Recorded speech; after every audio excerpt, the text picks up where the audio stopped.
UEFA champions লিগের final গোলরক্ষকদের জন্য মাঝে মাঝে বিভীষিকার মতো হয়ে উঠতে পারে। শুধু 2018 ইউসিএল ফাইনালের লিভারপুলের গোলকিপার লরিস ক্যারিয়াসকে জিজ্ঞাসা করুন এ বিষয়ে। দর্শকদের জন্য মজার ঘটনা ঘটলেও সেই ম্যাচে লরিস ক্যারিয়াস এক মারাত্মক ভুল করে বসেন। সেটা ছিল লরিস ক্যারিয়াসের জন্য হাস্যকর এক ভুল। চাপের মুখে যে কেউ এমন ভুল করতে পারে। ইউসিএল ফাইনাল ম্যাচ এমনই এক প্রেশার কুকার ম্যাচ। চাইলে ইউটিউবে গিয়ে দেখে আসতে পারেন। আজ রাতে ইউরোপের দুই সেরা গোলকিপার পিএসজির ডোনারুম্মা এবং ইন্টার মিলানের ইয়ান সোমার মুখোমুখি হবেন। দুজনেই তাদের ইউরোপীয় অভিযানের ক্ষেত্রে দুর্দান্ত ফর্মে থেকে নিজ নিজ দলকে ফাইনালে তুলেছেন।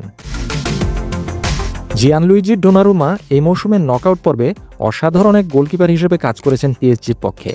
পিএসজির অসাধারণ প্রতিভাধর কিছু খেলোয়াড় থাকা সত্ত্বেও ইতালির এই আন্তর্জাতিক খেলোয়াড় ছাড়া পিএসজি এতদূর আসতে পারত কিনা তা বিবেচনা করা উচিত।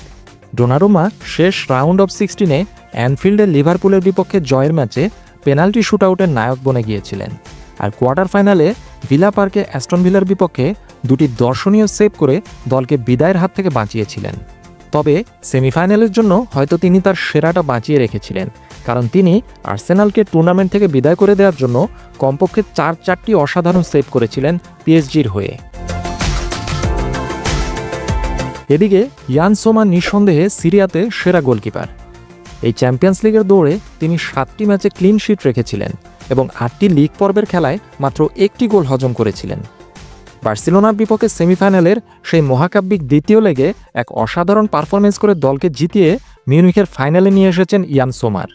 অতিরিক্ত সময়ে লামিন ইয়ামালের নিশ্চিত দুটি গোলমুখী শট অকল্পনীয়ভাবে ঠেকিয়ে দিয়ে জয়ের নায়ক বনে গিয়েছেন ইয়ান সোমার।